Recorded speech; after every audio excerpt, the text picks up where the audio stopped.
I'm Allison Winteroth, and I'm going to share with you today how to make art prints out of cyanotypes and your own photographs. These are great for hanging on the wall, for giving interest, and you can do these right at home. They're really simple. All they take is a little bit of patience and a willingness to practice and learn, and they turn out really cool.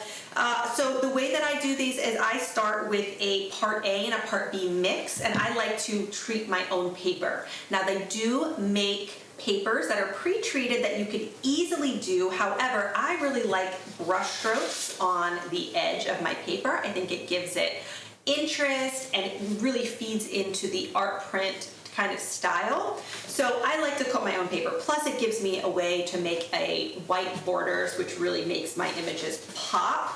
And it's super simple to do it.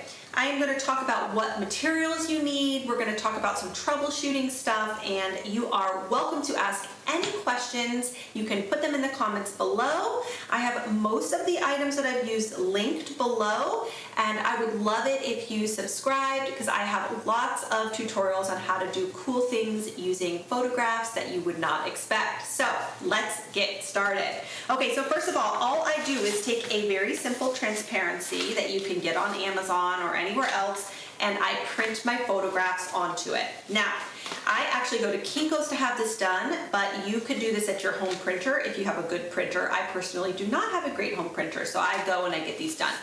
What I am looking for when I'm printing an image is an image that has a lot of contrast. So this is going to be an image that has a lot of lights and a lot of darks. I will sometimes go into Photoshop and adjust my images so they have more lights and more darks so that they look good.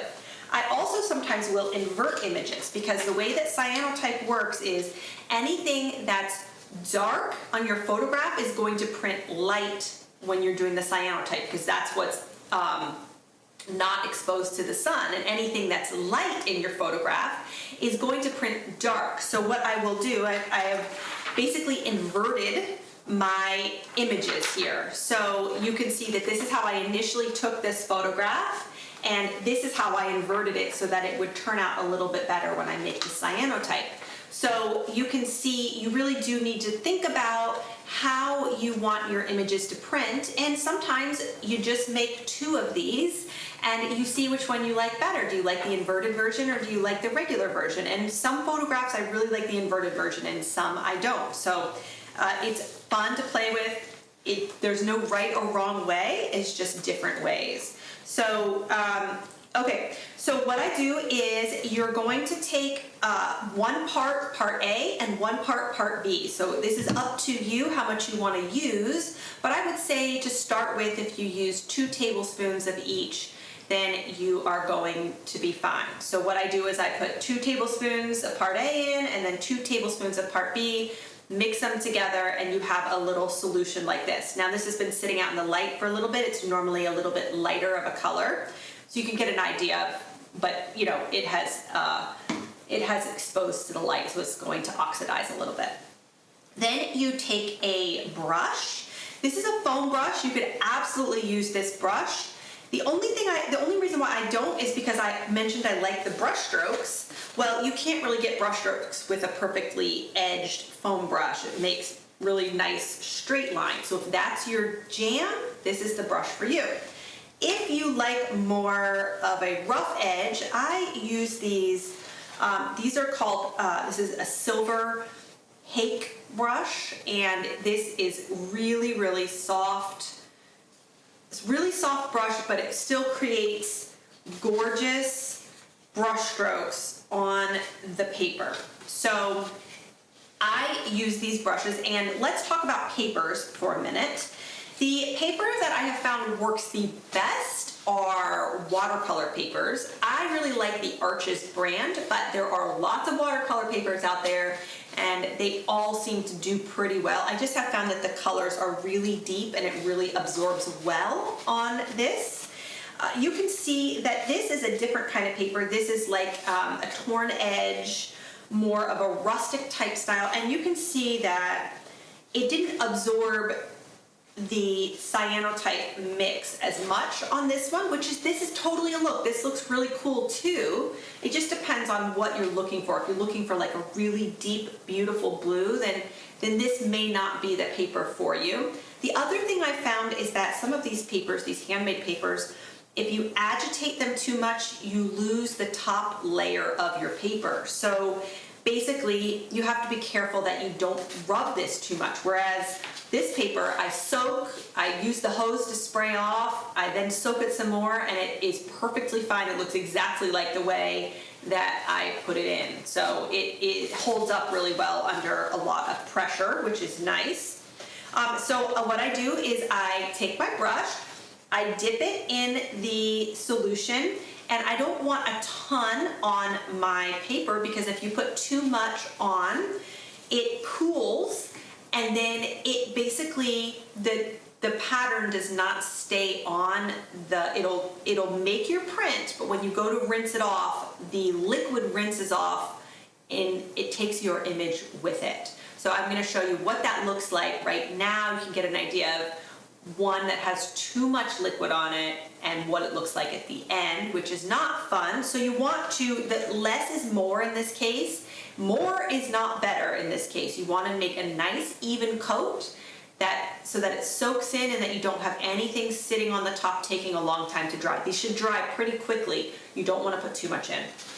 Okay, so here is what the papers look like coated and dried. So this is kind of like a green-gray color. As soon as you put this out in the sun, it's going to start oxidizing, and you then start to get your prints with it. So what I do is I choose a transparency that covers the edges. I don't want this to show because then this will be obvious that it stops. Or maybe that's your jam. Maybe you want that to show. I personally don't like it. So I choose a transparency to fully cover whatever paper I'm using. And so when you are coating your paper, you do want to keep that in mind, that whatever you're putting on it, is it going to be too big? Is it too small? So you do want to have an end result in mind for you. So then I take a piece of plexiglass and something underneath it. So it could be a book, it could be another piece of plexiglass. I've seen people use frames together, but I like to use something that has a little more depth to it so I can carry it really easily. And then I clip them on together so that the transparency lays very flat, because you don't want your transparency to buckle or pull up, because then your design will not be crisp. Or maybe you don't want your design to be crisp, and then you could do it that way. So there's a million ways to do this. It's a lot of fun. It's totally up to you. But the way I do it is I put a piece of plexiglass on top, I put it on top of a box that I like to use, and then I clip it, and then I go put it out into the sun. Now, I know what you're gonna ask me next. You're gonna say, how long do I put it out in the sun? Well, guess what? It depends on how you want your print to look. You can see that some of the ones I've made are very light. Guess what I did? I left this out in the sun for less time. Some of the ones I have are very, very dark. These ones are left out in the sun for a lot longer. This is where you get to experiment and play and have fun. Now, they say anywhere from 2 minutes to 30 minutes, and it really depends on what you want your print to look like. If you are using transparencies like I do, the transparency will eventually, it is not a fully solid material. You can still see light through the transparency. So after a certain point, even though this part is darker, the light will still eventually get through, and it won't be as white, stark white underneath, if that makes sense. So you do want to keep that in mind when you're exposing, and I like to keep it in the 5 to 10 minute range. This one was in the 5-minute range, and this one was in the 10-minute range. And as you can see, I've lost a lot of detail in my image just because I left it out in the sun for a long time. And that is a personal choice. You can decide how you want to do it, but it does make a difference how long. Here's an image that was left for 10 minutes, but it has a lot of contrast on it. So This is one that I actually reversed the colors because I wanted the people to pop more than I wanted the sky and things to pop. So you can get an idea of what they look like and how you do them. This liquid is only going to last about an hour.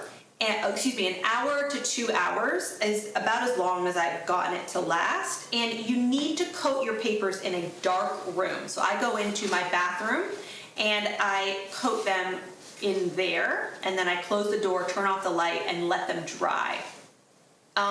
You can, as long as they are dry to the touch and they're not damp, you can use these. But if they are a little damp, you really should let them dry totally. Some people do have a way that they do it where they coat them and they're wet, and they do them wet, but I have not ever done that.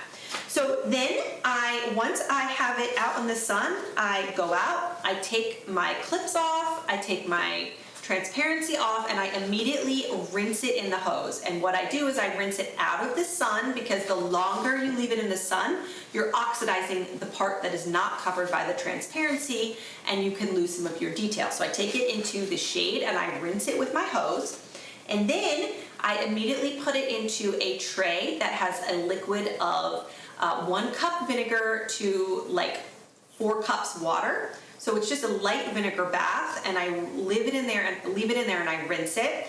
And then I take it and put it into a bath that has a mix of hydrogen peroxide, and I usually do 50-50. So 50% hydrogen peroxide, 50% water.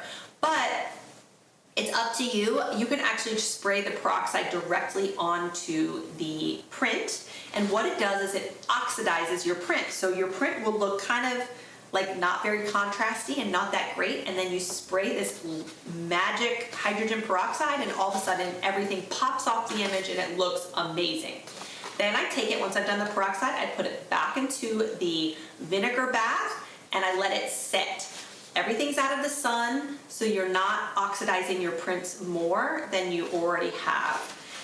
You want to make sure that when you're rinsing, there's no more yellow left in the prints. I'm going to show you what it looks like when an image has been left and not totally rinsed clean. Actually, I can show you.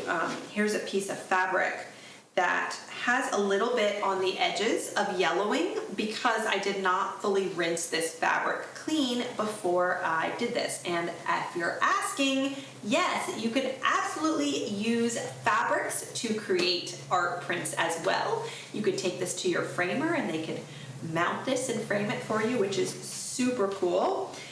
This is another one that has a little bit of a yellow tinge because I did not rinse it out well enough. This is just a linen that I have used. It's a nice flexible fabric. I have experimented using silk, and I would say that use a natural fiber would be your best bet when printing on fabric. But I'm not an expert on printing on fabric, so I'm not going to go into it too much, but you can get beautiful detail on fabric as well, so that's really cool. So once you have rinsed your print and you have it soaking in your tray, I usually will go make another print and then come back while it's still soaking, and then I'll look at it and make sure that I don't see any yellow, and then I'll take it back to the hose and rinse it again.